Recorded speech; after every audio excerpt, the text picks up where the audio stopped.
basketball analysis with over 70 years combined experience.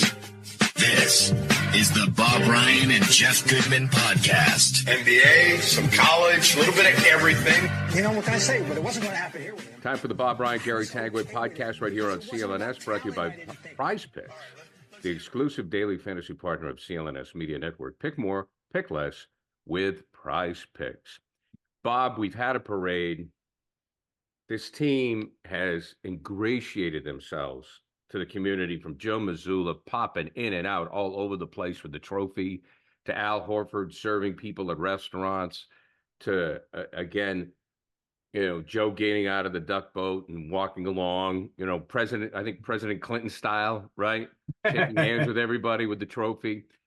It's just a wonderful moment. And if you can put into words, once again, what happened with the Celtics this year.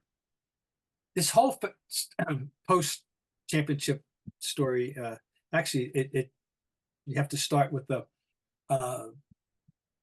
whole way the town reacted during the finals themselves. I have been in Boston since 1964. I have been witness to a good percentage of these championships, and I've written the final story on 6 of them, and the last 2 have been in my retirement. I have never seen a reaction to equate to what we have had with this fandom and this team. I know that sounds like a giant statement, a hyperbole, but it's not. It's what I believe. This generation of X, Z, whatever you want to call them, or a combination of X and Z, because I think you got to throw in the people that were fans of the championship 17. This is their team. All the other stuff is ancient history. It's something. It might as well be King Arthur and the Knights of the Round Table. And that starts not just Cousy, but I mean even Bird, the big 3. These are their guys, and they celebrate heartily this generation, apparently. The games, that atmosphere at the Garden for the playoffs, with the closing down of Canal and Causeway Streets and the side streets before and after the game, was unlike anything I'd ever seen here. And I've been here since '64, and it's heartwarming. It's fun. It fortunately, they didn't get out of hand too much, or what. It wasn't like the last time when somebody got shot. No, I mean, no. They celebrated, heartily and responsibly, and you're right. And the team has responded to it. They can feel this. I think this. If you want to call it love, fine. This enthusiasm that the fans have for them, and so it was as pleasant and heartwarming and justifiable celebration as any Celtic team has ever been privileged to have.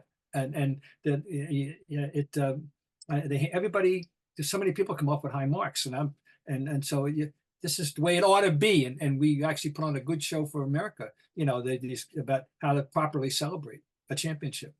I think all of our championship teams, and we've had tremendous runs, they've all been extremely likable. I mean, Brady made the Patriots likable.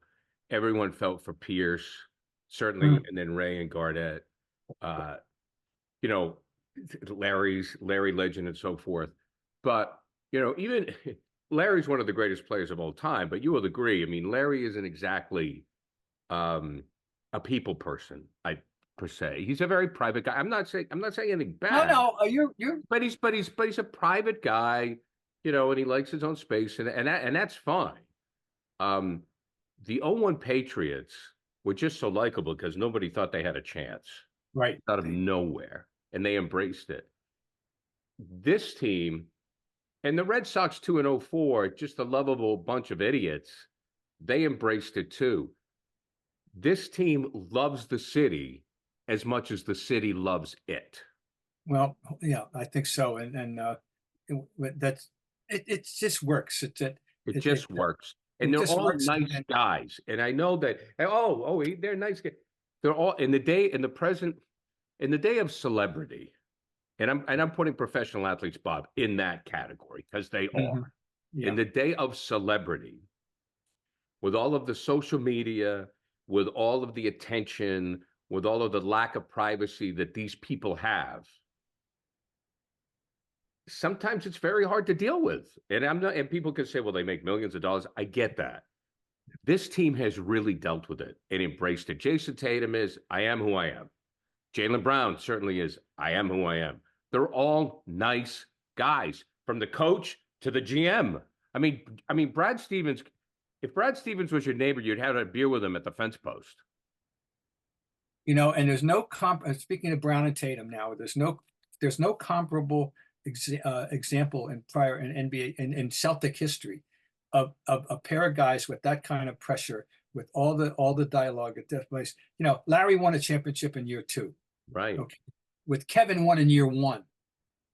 Right. Right. Paris wins the first year he comes here. DJ wins the first year he comes here. Okay. It's on and on. And then the next group, that was put together on the fly by Danny on draft day in 2007 when he traded the 5th pick to Seattle, picked up Ray Allen. And if he hadn't done that, he couldn't have gotten Garnett. And Pierce is on the verge of, nobody was hanging him up. It wasn't a dialogue comparable to what Tatum and Brown had.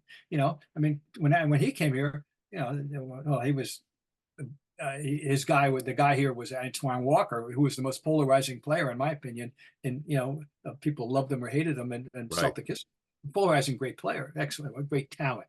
Did I misspeak? Yes, he's not a great player, but he's a great talent. These two guys had a unique circumstance in Celtic history, Brown and Tatum, and their path to the championship was unlike any other star players that the Celtics have had. Nobody, by the way, you go way back to the first group, everybody knew why they couldn't win. Everybody knew that despite the fact that they had the all-league backcourt, they had the guys who actually were first in team backcourt. Well, that started in 55. Yeah, and as late as 1955, as early as 50. Sharman and Cousy. Cousy and Sharman. Bob Cousy and Bill Sharman. Cousy was first team all-league 10 years in a row. Sharman joined him for 4 years, right? Point is, but until Russell, they knew the reason they couldn't win, they didn't get the ball enough. They were a high scoring team, but they weren't that good on defense, and they didn't have enough rebounds. And they got Russell, they got everything tied together. Russell made everything, and they also got Tommy Heinsohn the same year, who happened to be rookie of the year, that year. Right.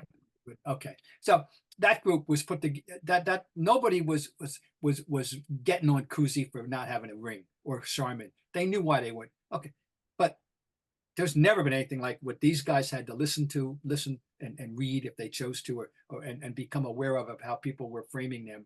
I'm so happy for both of them. I mean, they're handling this so well too. They are. I think that. So there's nothing not to like here, folks. Oh, I know. I loved Shad Finn, and the Globe wrote a very nice column, saying, hey, don't worry about 27, 28, or 29, 30, or 20, or even 25, 4, 25. Enjoy this. Enjoy it. Right now, really. Agreed. And number one, I say there's a technical reason why you don't want to get ahead of the game, and it's called Kristaps Porzingis' health, which is always precarious. Sure. Now, will they be the nominal favorites? Absolutely. Is Vegas going to put them as a prohibitive favorite? I'm sure. How can you not? Everybody's coming back as far as we can see. Really, the first 8. We expect the first 8 back. So, but that, then, they got to stay healthy. Well, we've seen that with other, Philadelphia couldn't stay healthy. Milwaukee couldn't stay healthy. No. They Miami wasn't healthy. So that certainly comes into play. But as you have said, Bob, once you win that ring, that was the difference between Golden State and Boston the first time they met in the finals. Yeah. Yeah. Well, right. So it goes, it hasn't been that long since nobody's repeated. It was about 17, 18. It's not like it was ancient history that we, right. But repeats, so it was talking, well, oh boy, it's been 6 years. Well, that's not a long time, really. Repeating's hard. We know that. You're a target. They know that. You have to be healthy. Things have to be. Look, I say no further. We have an example here. 2008, 2009. That team was just as good as the team before, and they were rolling. And they were from January. Awesome. They were going to win. Except, guess what? Kevin Garnett got hurt. Garnett got hurt. And end of story. And then in 2010, that's another Mary. They had a grasp. They had it in their grasp in the last game. Game 7. Should have won Game 7. Didn't win it. Okay. But in 2009, that could have been, and you always. Well, that was supposed to be the team, right, Bob? 2008 was gravy. 2008 was get to know each other. Yeah, we went right. Right. I remember we're all thinking back in 07, 08, the window's now open for the first time since 87 or 8, right? The window is now officially open, but nobody was expecting 66 wins for that group. Hey, I forever, I went crazy. I had a big throwing cold water on the whole idea after when they signed those 3 guys and together put the 3 guys together, and I said, wait a minute, I wouldn't trade I'd trade the rest of the roster away, or I said I'd trade anybody else's final next 9 for, instead of our 9. And that I was that down. I said, you don't do in with just 3 people, which you don't. But then what they do, they went out and got James Posey, they went out and got Eddie House, and eventually they got PJ Brown. So they rectified that situation. But anyway, nobody was expecting 07, 08 to turn into a 66-win championship team. But you're right. They were thinking, hey, give them a year together and then we'll see what happens. They actually had a grace period, which they would have had it. This team, though, their circumstances unique in Celtic history, and you got to feel good for everybody involved. Prize Picks is America's #1 daily fantasy app with over 5 million active members. It is the easiest and most exciting way to play daily fantasy sports. Unlike other apps on Prize Picks, it's just you against the numbers. Get in on the daily action with your friends. Become part of the Prize Picks community today. All you do is pick more or less on 2 to 6 players, their stat projections, and watch the winnings roll in. You can now win up to 100 times your money on Prize Picks with as little as 4 correct picks. You could turn $10 into $1,000. Prize Picks is available in more than 30 states across the country, including California, Texas, and Georgia. Now, here's something that you can think about. What you can think about here with Prize Picks, here's an example of something you could, this is the whole idea behind the concept. Caitlin Clark for more than 3.5 3-pointers made, and Breanna Stewart for more than 23 points. See, it's that simple. Download the Prize Picks app today and use the code CLNS for a first deposit match up to $100. That's code CLNS on Prize Picks for a deposit match up to $100. Pick more, pick less. It's that easy. What it does is it establishes a blueprint, and I think every coach in America or around the world is thankful for the way the Celtics won it, because we are in a me generation. Me. Instagram, TikTok, whatever, me. It's true. It's like me. Get the commercials. I mean, Jason Tatum went through it. I mean, we saw it. I mean, the guy has come of age. He's 19. He's 20 years old. They're throwing all kinds of money at him. You got to be the next Jordan. You got to get the shoe contract. You got to do the ads. You got to be the guy. You got to be the guy to take the last shot. And then he woke up and he realized, and he goes, no, that's not the way it works. I can make, he's going to make $315 million. So good for him. Brown's getting paid. Derek White's going to make $125 million. Good for him. They're all getting paid. So, Tatum woke up and he said, no, wait a minute. That's not the way we're going to win here. And Jaylen Brown and everybody the same way. So now coaches can point and say, look, okay, this is the way you can win a championship as a team. Whereas Jeff Goodman, our colleague, pointed out, and he was the only one to say this, by the way, he thought Jason Tatum was an excellent passer when he was 15 years old. I had never heard that. It was all about the shot. That's right, yeah.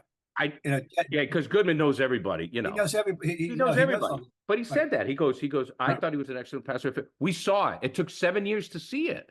So like my feeling now is what this team has done is established a blueprint for the rest of the league to play team basketball, which I don't know about you, Bob, but I will watch 24/7. Yep. A couple of guys I'm thinking about lately is it's interesting if they're going to be content with the way it's working out for them. And that's Pritchard and Hauser.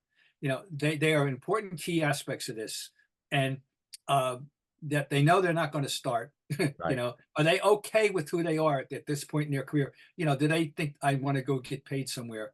Or if somebody, are they realistic about who they are?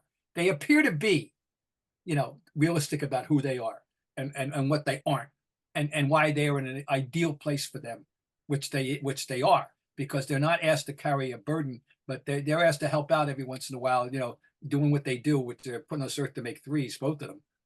And of course, Pritchard, by the way, I'm taking credit, nobody for this. That guy, I said, is a guarantee for one sneaky offensive rebound a game. And every game he comes through with one. You called it. Yep. Yeah, but anyway, they're important parts in terms of, we're talking about repeating. We're talking about the whole thing. Well, this is rolling over. This is a life decision, right? Because if I'm their agent, and if they ever asked me, this is the way I'd play it. Because Perk got traded in 2010, as we remember, and we realized that hurt the Celtics big time. That was probably the one trade that Danny made that I was like, ooh. No. But he thought he had Shaq, and it didn't work out. But like Garnett said to Perk, you get paid. I mean, you got to get paid. I mean, generational wealth. And we've heard Jason Tatum talk about it. A lot of players in the NBA have come from situations where they don't have that. They have an opportunity for generational wealth where they can send their kids to college. They can send their grandkids to college. They can establish a quality of life. So, and I don't know Pritchard or Hauser's background, but, I believe Hauser's under control for another year. I think they have control of him, and Pritchard. I don't think they're free agents, or if they are, they're restricted. No, they're not. So that's fine. But this is the way I played it from them. You play for another year, right? And if you win another one, or possibly you win a third, and somebody goes to pay you a lot of money, you take it. Yeah, I don't know if anybody, if everybody, you never know who out there thinks what about anybody, and how valued either of them would be. Well, I mean, let's think about it, Bob. If you're a GM, and you look at Hauser, and you look at his shot making ability, and you say, I really need a 6-man that can shoot the three. Yeah. Okay. And I don't, the numbers are so out of whack in the NBA, but like, say, for example, Hauser gets, if Tatum's getting 350 million, somebody comes up and says to Hauser, I'll give you 45 million guaranteed to be my 3-point shooter. Yeah, no, right. Could Pritchard turn out to be a coveted adjunct player? One of the best of our this generation, by the way, was traded 2 days ago. Again, Alex Caruso. And by the way, did you know that his unofficial nickname was Bald Mamba? I love that. I freaked out when I read that. I was on an X. Oh, really? Because we have White Mamba here, our boy Scal, and but Bald Mamba. That guy Alex Caruso is having a very interesting career, by the way. He's a valuable adjunct. That guy, right? And he's making a good living for himself. And I'm happy for this guy. But it's one of those deals where he's coveted, but you can live without him. You'd like to have him, but you can live without him too. But somebody, there's always the next man up that needs what you have to offer this year. He may not be done. He's played for 6 teams already. He may not be done yet. But anyway, I could see Pritchard at 25 maybe evolving into that for somebody, or maybe not. I'm just throwing this out on the fly. We're just talking about the future because, if somebody says to Pritchard, here's 25 million, after a couple of years or whatever, you gotta, and if you're Joe Mazzulla, you just say good luck and we love you and you go make the money. Yeah. That's what you want. That's so. These are all interesting, but meanwhile, it's look, if that's your only problem, how are we going to keep Hauser and Pritchard? And then Al, so we officially, we feel he's officially back. That he said it. I heard it the other night. Yeah, he's back at $9.5 million. $9.5 million. He doesn't care. $9.5 million. He'll be back. Well, he'll do his best. He'll stay in shape. He'll do everything he can to milk one more year out of this. But boy, was he helpful. Very helpful. The right time when this is what they didn't get when Perk went down. They didn't get it back in the right. They needed one game out of Rasheed Wallace. Don't get me started on that guy. Yeah, I know. And they couldn't get it. But Al Horford came through exactly when you needed him. And they did. They did. Which when you look at the money, you look at a guy like Derek White, who is just, even his commercials are humbling. When I see him in the Sam Adams commercials, he's still. I'm like, great, the guy's getting paid, he's getting commercials, he's getting endorsements, good for him, but he's still just so nice. And then for a player like him, who does everything right, who, as you said, isn't afraid to get dunked on. Not afraid to get dunked on, right? No, And he he gets had- 125 million. You're like, bravo, man. You know, that's what he's looking at. Bravo. Yeah. That's, you know, this is what I'm saying is for role models to show kids you can do it right and still make a lot of money. Yeah, that's right. Well, that's a good point. Good point. You know, This backcourt, by the way, we can have the fun discussion someday, about who's the best Celtic backcourt ever. And of course, in their time, Cousy and Sharman, when you were both making first team Right. all in their time, and that's the only way you can talk about it. But in my time here, which is now 55 years covering the Celtics or watching them, actually more than that, watching them, but right. my favorite backcourt. I'm not saying it's the best. We can argue Yeah. whether you like White and Cheney and whether you like Danny and DJ and all that. But these guys, and I'll say it for the millionth time, every GM in the league has got to be saying it's not fair if they got two of these guys, one to a customer, please. Thank you very much. We got two of them. It's amazing. Never seen such a wonderfully complementary backcourt that both these guys are. Here's another thing, Bob, for your argument, and I just mentioned the block shots. Have you ever seen a backcourt do more in the paint? Whether White is sneakily blocking a shot. Yeah. How many layups did Drew Holiday have when nobody was? No, I haven't. And I mean, there are individual guys over the years that I used to, because I love I love post ups anyway. And who was really good down there? Tiny was good down there in his prime. And I'll tell you, another guy was really good down there was Gail Goodrich, and he was only 6'1". But I forgot about Tiny. Tiny was something else. Tiny was good. Tiny would post your ass up, by the way, if he had a chance. Well, he was an MVP, right? Wasn't Tiny an MVP? Well, he never got MVP because in those days, that was when the dominance of centers went 20 years when only one non-center winning the MVP. Oscar Robertson sneaked one in. And other than that, it was 20 years in a row that a center, with one exception, won the MVP. And now centers don't even exist, as we know then. So, but didn't Tiny lead the league in points? Tiny led the league in scoring and assists in 72-73. Right. The only person in the NBA to ever do that. But and for the Kings. What's his name? Anyway. So, yeah, and by the way, he was taller than people think. He was 6. I looked him in the eye, and I'm 6'1". He wasn't. People think he was 5'11". His body type, it made him look shorter than he was. He projected small, Right. but he was actually a towering 6'1". But anyway, A towering 6'1".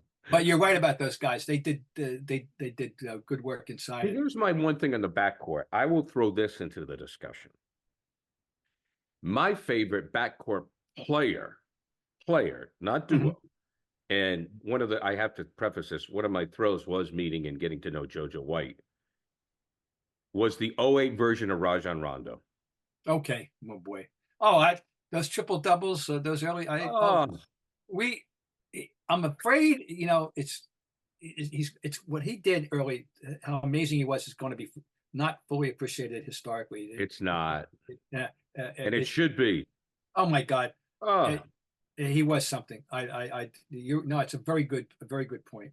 I said he's going to be the worst shooter in the Hall of Fame, and then everything. When the guys left, everything went south. It just didn't work out. No, it's a very good point. Yeah, Hondo. But well, he was. I mean, he'd go up the floor. The big hands. He could control that basketball. No, I mean, he's the best 6'1" rebounder. There's one of two. Fat Lever was like that, and he was about the same size. Lafayette, Fat Lever.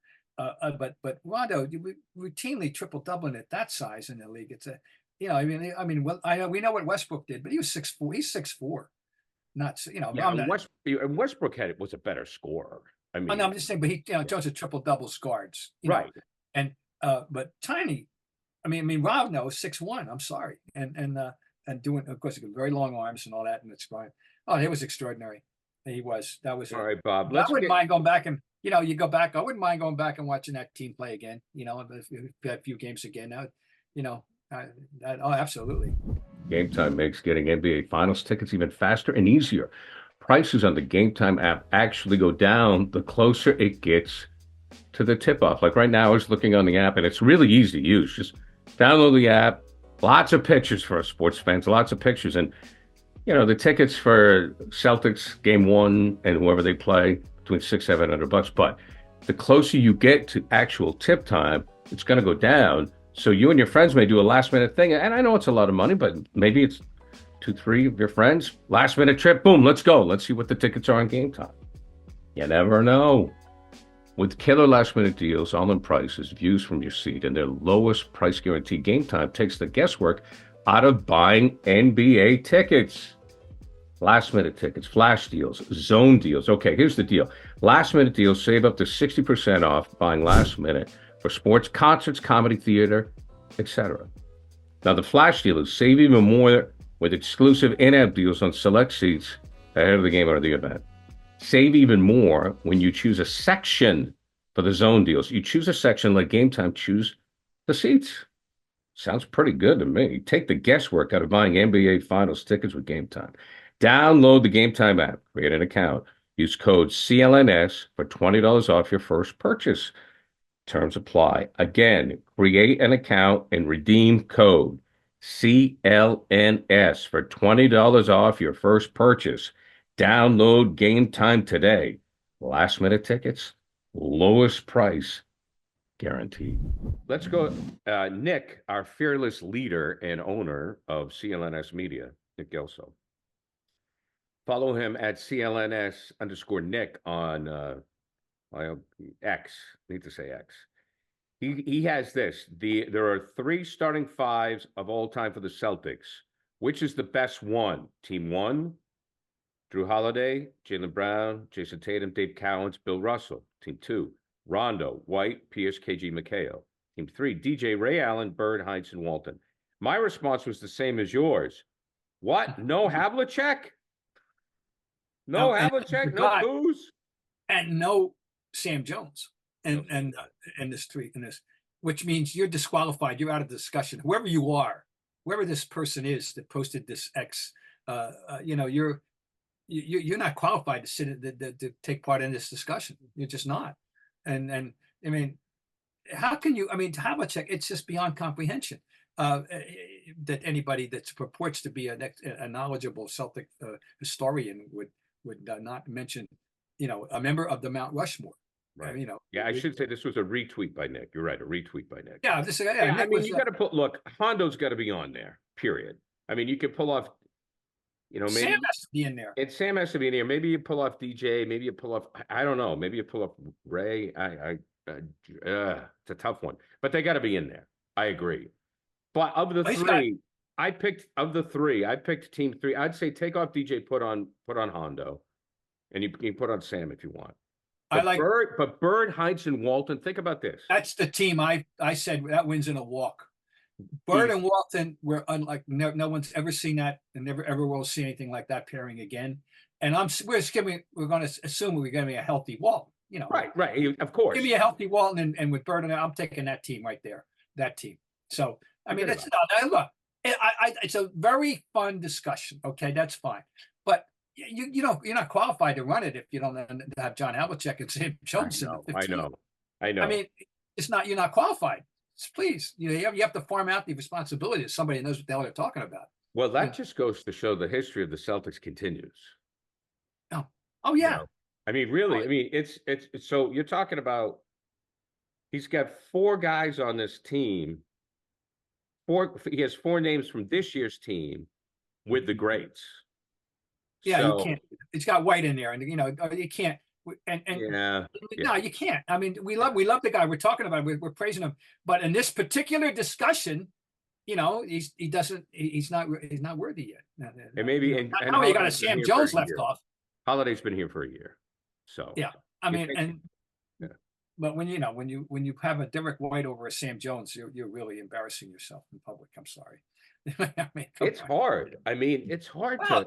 Even if you franchise, only one other franchise can put up a comparable, Lakers, maybe Lakers. Yeah, the Lakers, the only ones that could put up anything remotely comparable.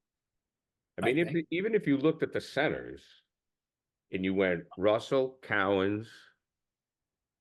That's the other thing. Of course, he's got Cowens listed as a forward, and the center. Of course, he was. Although the fact is that his first couple of games. Tommy Heinsohn started Garfield Smith.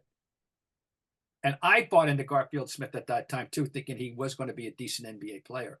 And Cowan's, his first game was in New York. They lost that year. And he had like 16 and 17 and 17 and 16 as a power forward. And Garfield Smith was the starting center. That lasted maybe 3 or 4 games. I mean, we can look it up. I know, that's all. And he also tried to bring John off the bench still right away that year, which was insane. And yeah, he was bringing Havlicek, continuing the 6-man, Right.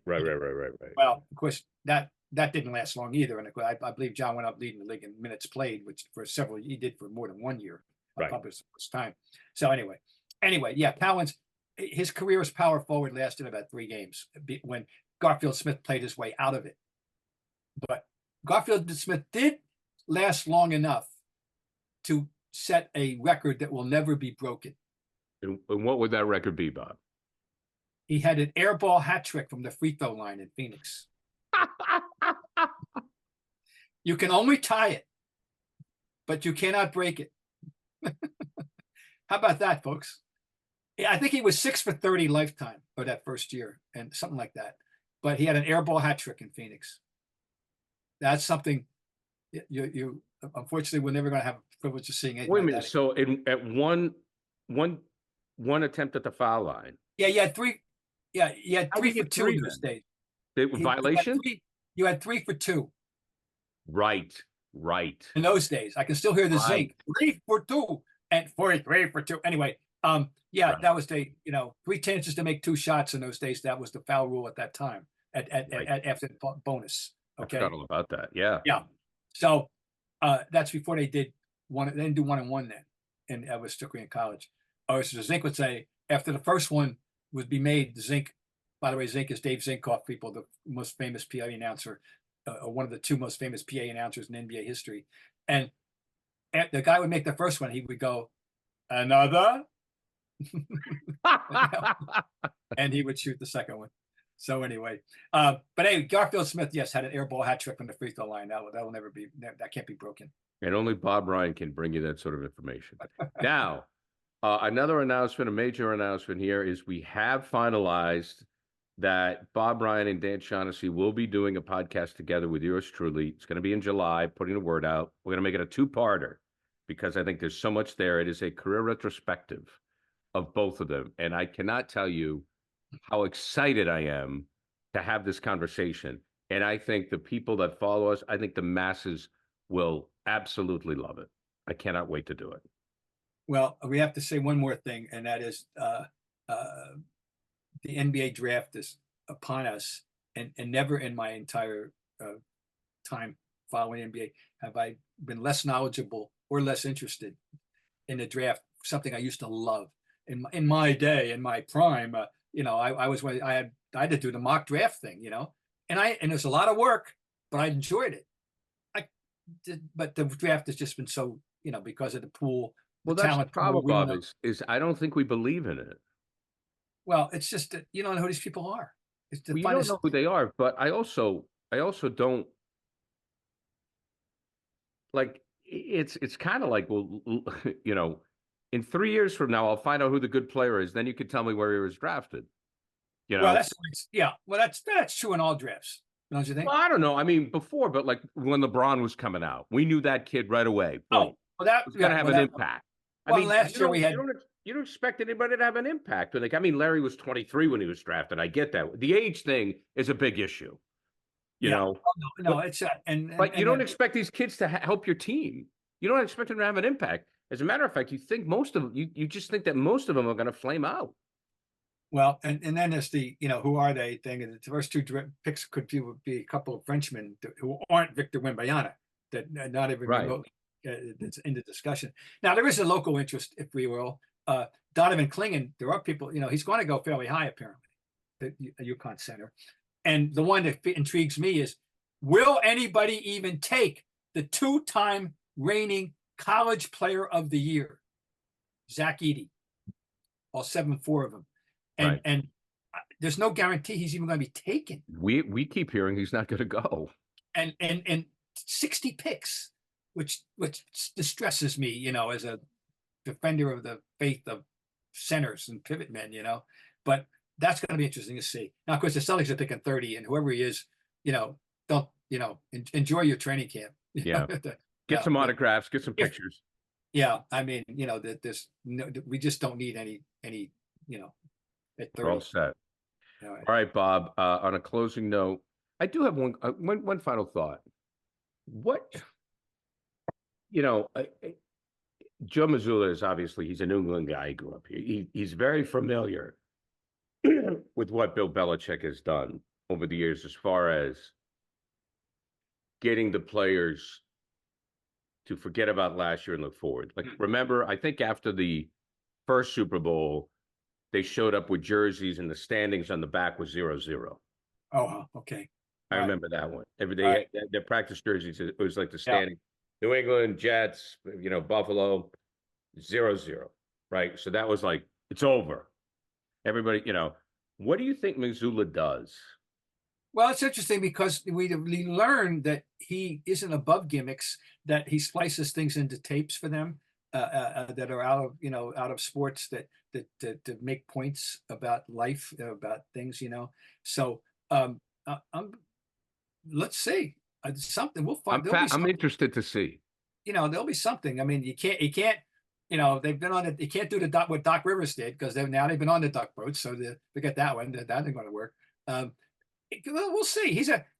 We are learning slowly as the layers are unpeeled about who the Joe Mazzulla is, and how he thinks, and because when we started, we knew zero about him. But I knew I played in West Virginia. Okay, fine. Right. I didn't realize he was from Rhode Island until when he was hired. Right. I didn't. I don't. But I knew him from West Virginia. No, we're learning more and more about this guy, and there's a lot of stuff.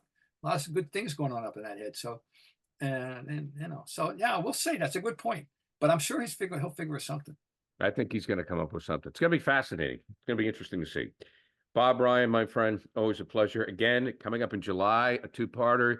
Bob Ryan and Dan Shaughnessy, your career retrospective. We will both begin at the beginning for both of these gentlemen. We've been brought to you by Prize Picks, the exclusive daily fantasy partner of CLNS Media Network. Pick more, pick less. It's that easy with Prize Picks. Bob, see you later.